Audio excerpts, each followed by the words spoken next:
A man sits alone in his car in an empty parking lot, engine off, stadium lights still glowing behind him through the rearview mirror. His jersey is soaked with sweat that has nothing to do with exercise. His hands are still shaking. The final whistle blew 4 minutes ago. His team lost by a single point. And now, in the silence of his own car, he is crying.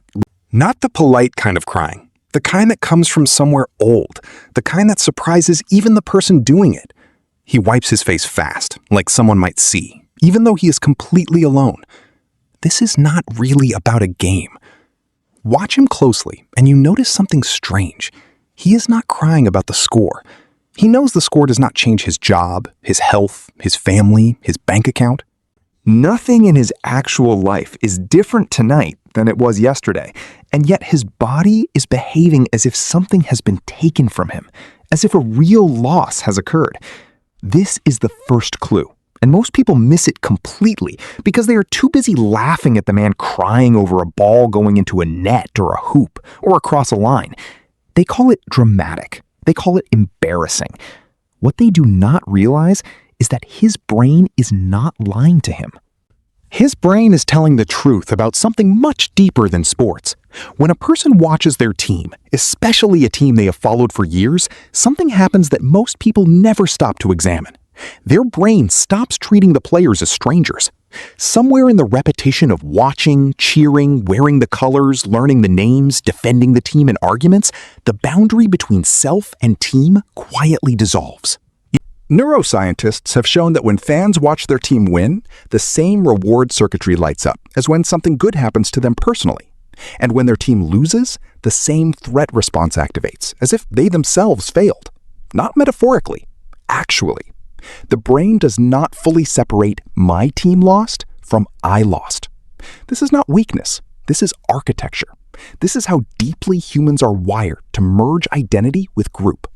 But here's where it gets more interesting, because not everyone cries.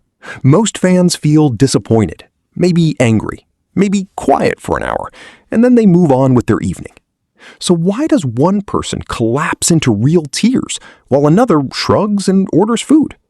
The difference is rarely about how much they love the sport.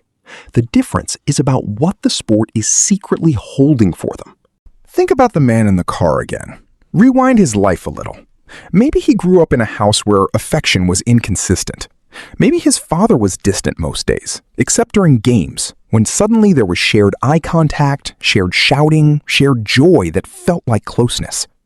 In a home where emotional connection was rare, the game became the only reliable bridge between him and a parent. Nobody told him this consciously. He does not think about it while watching, but his nervous system remembers. So when the team loses, he is not just losing a match. He is losing, for one night, the version of his father that only existed during wins. He is losing the closeness he never got to keep any other way.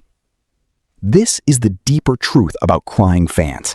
The tears are rarely about the present moment.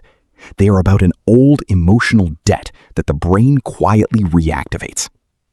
For some people, it is not apparent at all. It might be a friend group from their 20s who all supported the same team, who are now scattered across cities, some no longer even speaking. Watching the game becomes the last shared ritual, even if it is only happening in their own head, alone on a couch, imagining the friends who once sat beside them. A loss on the field becomes a reminder of a different, older loss, the friends who drifted, the years that moved faster than expected. The person watching the game is not fully in the present.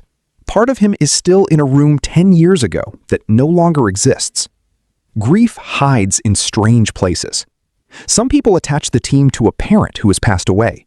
This one is quiet and painful, and more common than people admit. A father who died 3 years ago used to watch every single game with his son. Now the son watches alone. Same chair, same volume on the television, same superstitions about not changing seats during a close match. When the team wins, there is a small, strange comfort, almost like a message received. When the team loses, especially in a devastating last-minute way, something in the son breaks open that has nothing to do with sports and everything to do with missing a voice that used to sit beside him. He is not crying about a missed shot. He is crying because grief needed an excuse to surface, and the game gave it one. This is why some emotional reactions look wildly out of proportion to outsiders. A stranger watching him cry sees a grown man devastated over a ball. They do not see the empty chair. They cannot see it. Grief is invisible until it leaks. Now, widen the lens a little further, past grief, into identity itself. For certain people, the team is not just tied to memory, it has become part of who they are, the way a hometown or a last name becomes part of who they are. Psychologists call this social identity, but forget the term, just notice the behavior. Some fans say we won instead of they won. That single word, we, reveals everything. There is no separation left between self and team. So when the team loses, it is processed by the brain almost like a personal failure, almost like rejection. Some part of them briefly believes, without even realizing it, that they are less than they were an hour ago, less important, less connected, less proud to walk outside wearing that jersey. Most people move through daily life protecting themselves from this kind of vulnerability. They stay detached from things outside their control. They keep emotional distance from outcomes they cannot influence, like sports, like weather, like other people's decisions. This detachment feels safer. It feels like maturity. But the crying fan chose something different, even if he never consciously chose it at all. He let something outside himself become part of his inside self. He let a team, a group of strangers running on grass, become emotionally load-bearing in his life. That is either deeply irrational or deeply human, depending on how you look at it. Maybe both. There is something almost beautiful hidden underneath the embarrassment. In a world where so many people are guarded, disconnected, scrolling instead of feeling, this man in the parking lot is fully, completely feeling something. His tears are proof that he still allows himself to care about something bigger than himself, even if that something is, on paper, meaningless. Most people spend their whole lives protecting themselves from ever caring this much about anything. Because caring this much means the possibility of loss this deep. He is not protected. He is exposed. And exposure, as uncomfortable as it looks from the outside, is one of the last honest things left in a very guarded world. Look closer, and you realize this pattern repeats everywhere in human life, far beyond sports. People cry at weddings that are not theirs because it reminds them of love they lost or never had. People cry during a certain scene in a movie, not because the scene is sad, but because it accidentally touches a memory they buried years ago. People break down over a song on the radio, a smell in a grocery store, a stranger's laugh that sounds like someone they used to know. The team losing is just one more doorway into the same room every human carries inside them, a room full of old feelings waiting for the smallest excuse to be felt again. The scoreboard is never really the subject. It is only the trigger. So the next time you see someone crying over a game, resist the urge to laugh, because you are not looking at overreaction.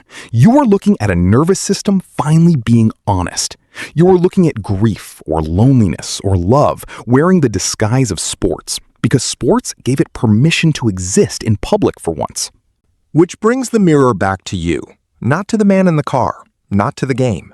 What is the real reason behind the last time you cried? And did you ever let yourself actually ask what it was really about?